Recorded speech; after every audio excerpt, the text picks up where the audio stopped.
Hello, എല്ലാവർക്കും ചിങ്കാൻമിയുടെ പുതിയ വീഡിയോയിലേക്ക് സ്വാഗതം. ഇന്നത്തെ റെസിപ്പി എന്ന് പറയുന്നത് നല്ലൊരു നോൺ വെജ് അച്ചാറാണ് കേട്ടോ. അപ്പം ഇന്ന് നമ്മൾ നല്ല ചെമ്മീൻ അച്ചാറിൻ്റെ റെസിപ്പി ആയിട്ടാണ് കേട്ടോ വന്നിട്ടുള്ളത്. അപ്പം ഇത് എങ്ങനെ തയ്യാറാക്കി എടുക്കാൻ നമുക്ക് നോക്കാം. അപ്പം ഇതിനായിട്ട് ഞാനിവിടെ വളരെ ചെറിയ ചെമ്മീനാണ് കേട്ടോ എടുത്തിട്ടുള്ളത്. അപ്പം ഇത് 1 കിലോ ചെമ്മീനുണ്ട്. ഇത് നന്നായിട്ട് തന്നെ ക്ലീൻ ചെയ്ത് വെച്ചിട്ടുള്ളതാണ്. ഇനി ഇതിലേക്ക് 1 ടീസ്പൂൺ മുളക് പൊടി ഇട്ട് കൊടുക്കുന്നുണ്ട്. പിന്നെ ഇതിലേക്ക് നമുക്ക് 1/4 ടീസ്പൂൺ മഞ്ഞൾപ്പൊടി ഇട്ട് കൊടുക്കാം. പിന്നെ നമ്മൾ ഇട്ട് കൊടുക്കുന്നത് ഉപ്പാണ്. അതൊരു 1/4 ടീസ്പൂൺ ഇട്ടിട്ട് നന്നായിട്ടൊന്ന് മിക്സ് ചെയ്തെടുക്കണം കേട്ടോ. ഇതിനെ മിക്സ് ചെയ്ത് നമുക്കൊരു അരമണിക്കൂർ ഒന്ന് റെസ്റ്റ് ചെയ്യാനായിട്ട് മാറ്റി വെക്കാം. ഇനി ഈ അച്ചാറിലേക്ക് ആവശ്യമുള്ള കുറച്ച് ഇൻഗ്രീഡിയൻസ് നമ്മൾ അരിഞ്ഞ് മാറ്റി വെച്ചിട്ടുണ്ട് കേട്ടോ. അപ്പം 4 പച്ചമുളകും പിന്നെ 3 വറ്റൽമുളക്, ഒരു കഷ്ണം വലിയൊരു കഷ്ണം ഇഞ്ചി, പിന്നെ കറിവേപ്പില, പിന്നെ 2 തുടം വെളുത്തുള്ളി, ഒരു 10-20 വെളുത്തുള്ളി വരും. അതൊക്കെ നമ്മൾ ഇതേപോലെ ഒന്ന് അരിഞ്ഞു വെച്ചിട്ടുണ്ട്. പിന്നെ ഇതിലേക്ക് ആവശ്യമായിട്ടുള്ളത് ഒരു കഷ്ണം കായാണ് കേട്ടോ. അപ്പം ഇത്രയും വലുപ്പത്തിൽ ഒരു കഷ്ണം കായ എടുത്തിട്ടുണ്ട്. പിന്നെ ഒരു 1.5 ടീസ്പൂൺ ഉലുവ എടുത്ത് വെച്ചിട്ടുണ്ട്.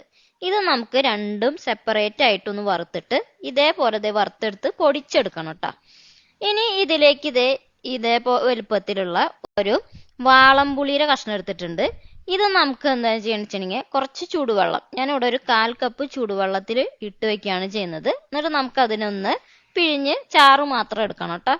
ഇനി ഇതേ അടി കട്ടിയുള്ള ഒരു ചീനച്ചട്ടി വെച്ചിട്ടുണ്ട്. അതിലേക്ക് നമ്മൾ നല്ലെണ്ണ ഒഴിച്ചു കൊടുക്കുകയാണ് ചെയ്യുന്നത്. അപ്പം ഞാനിവിടെ ഒരു 200 ml നല്ലെണ്ണയാണ് ഒഴിച്ചു കൊടുക്കുന്നത് കേട്ടോ. അപ്പോൾ ഇത് 100 ml വെച്ചിട്ട് 2 കുപ്പി നല്ലെണ്ണയിലേക്ക് ഒഴിച്ചു കൊടുക്കുന്നുണ്ട്. ഇനി എണ്ണ ഒന്ന് ചൂടായി വരുമ്പോൾ നമ്മൾ ഈ ചെമ്മീനും കൂടി ഇട്ടിട്ട് ഇതിനൊന്ന് ഫ്രൈ ചെയ്തെടുക്കണം. അപ്പോൾ നമ്മളെപ്പോഴും ഫ്രൈ ചെയ്യുമ്പോൾ ഡീപ്പായിട്ടൊന്നും ഫ്രൈ ചെയ്യണ്ട, എന്നാലും ഒരു അത്യാവശ്യം നല്ലൊരു ഇതിൽ വേഗത്തക്ക രീതിയിൽ തന്നെ ഒന്ന് ഫ്രൈ ചെയ്തെടുക്കാം കേട്ടോ. ഇനി ലാസ്റ്റ് ഫ്രൈ ചെയ്യണ ഇതിടുന്നതിലേക്ക് ഞാൻ കുറച്ച് കറിവേപ്പിലയും കൂടി ഇട്ടിട്ട് ഇതേപോലെ എല്ലാതും ഒന്ന് ഫ്രൈ ചെയ്തിട്ട് മാറ്റി വയ്ക്കുന്നുണ്ട് കേട്ടോ. അങ്ങനെ ചെമ്മീനൊക്കെ ഫ്രൈ ചെയ്ത് എടുത്തു വെച്ചിട്ടുണ്ട്. ഇനി ഇതേ എണ്ണയിലേക്ക് 2 ടീസ്പൂൺ കടുക് ഇട്ട് കൊടുക്കാം.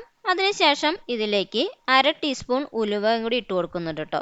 ഇനി ഇതൊന്ന് പൊട്ടി വരുമ്പോൾ അരിഞ്ഞു വെച്ചിരിക്കുന്ന ഇഞ്ചി, അതുപോലെ തന്നെ വെളുത്തുള്ളി, പിന്നെ പച്ചമുളകും, ഇനി ഇതിലേക്ക് കുറച്ച് കറിവേപ്പിലയും കൂടി ഇട്ടിട്ട് ഇതിനെ നന്നായിട്ടൊന്ന് മൂപ്പിച്ചെടുക്കാം. അങ്ങനെ ഈ ഒരു പരുവാകുമ്പോൾ ഇതിലേക്ക് പൊടികൾ ഇട്ട് കൊടുക്കണം. അപ്പോൾ ആദ്യം തന്നെ നമ്മൾ 2 ടീസ്പൂൺ കാശ്മീരി മുളക് പൊടിയും 1 ടീസ്പൂൺ സാധാരണ മുളക് പൊടിയും, പിന്നെ ഇതിലേക്ക് നമ്മൾ നേരത്തെ വറുത്ത് വെച്ചിട്ടുള്ള കായത്തിൻ്റെയും ഉലുവേരയും ഒക്കെയുള്ള പൊടിയും കൂടി ഇട്ട് കൊടുക്കുന്നുണ്ട്. അപ്പോൾ ഈ പൊടികൾ ഇട്ട് കൊടുക്കുമ്പോൾ എപ്പോഴും നമ്മുടെ സ്റ്റൗവ് ലോ ഫ്ലെയിമിലായിരിക്കണം കേട്ടോ. ഇനി ഇതൊക്കെ ഇട്ട് കൊടുത്തതിന് ശേഷം ഇതിലേക്ക് നമുക്ക് ചെമ്മീൻ ഇട്ട് കൊടുക്കാം. അതൊന്ന് മിക്സ് ചെയ്തിട്ട് ഇതിലേക്ക് നമ്മൾ വറ്റൽമുളകും കൂടി ഇട്ട് കൊടുക്കുന്നുണ്ട്.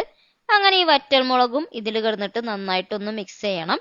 ഇനി ഇതിലേക്ക് ഒഴിച്ചു കൊടുക്കാൻ പോകുന്നത് വിനാഗിരിയാണ്. നമ്മൾ ഇവിടെ 1/2 കപ്പ് വിനാഗിരി ഇതിലേക്ക് ആഡ് ചെയ്ത് കൊടുക്കാം. അതുപോലെ തന്നെ നമ്മൾ നേരത്തെ പുളി വെള്ളത്തിലിട്ട് വെച്ചിട്ടുണ്ടായിരുന്നല്ലോ, അപ്പം അതിൻ്റെ വെള്ളം ഒരു 1/4 കപ്പ് വെള്ളം കൂടി ഇട്ട് കൊടുക്കുന്നുണ്ട്.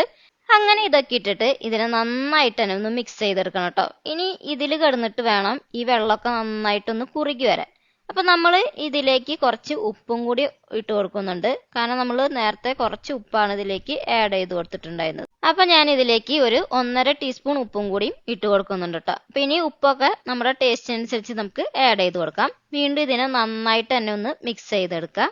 അങ്ങനെ ഇത് നല്ല രീതിയിൽ തന്നെ തിളച്ച് വെള്ളമൊക്കെ വറ്റി വന്നിട്ടുണ്ട്. അപ്പം ഇത് കുറുകണതിനനുസരിച്ച് ഇതിലെ എണ്ണ ഇങ്ങനെ തെളിഞ്ഞു വരും കേട്ടോ. അപ്പം അതാണ് ഇതിൻ്റെ പരുവെന്ന് പറയുന്നത്. അങ്ങനെ എണ്ണ തെളിഞ്ഞു കഴിഞ്ഞാൽ നമുക്ക് ഫ്ലെയിം ഓഫ് ചെയ്യാം. അപ്പോൾ ഞാൻ ഫ്ലെയിമൊക്കെ ഓഫ് ചെയ്ത് കഴിഞ്ഞു കേട്ടോ. അപ്പോൾ നല്ല എണ്ണയൊക്കെ തെളിഞ്ഞ് നമ്മുടെ ചെമ്മീൻ അച്ചാർ ഇവിടെ റെഡി ആയിട്ടുണ്ട്. അപ്പോൾ എല്ലാവരും മസ്റ്റായിട്ട് ഇത് ട്രൈ ചെയ്ത് നോക്കണം. അപ്പോൾ നല്ല ടേസ്റ്റി ആയിട്ടുള്ള ഈ ഒരു അച്ചാറാണിത്. അപ്പോൾ എല്ലാവരും ട്രൈ ചെയ്യുക. നമുക്ക് അടുത്ത ഒരു അടിപൊളി വീഡിയോ ആയിട്ട് വീണ്ടും കാണാം. Okay, by.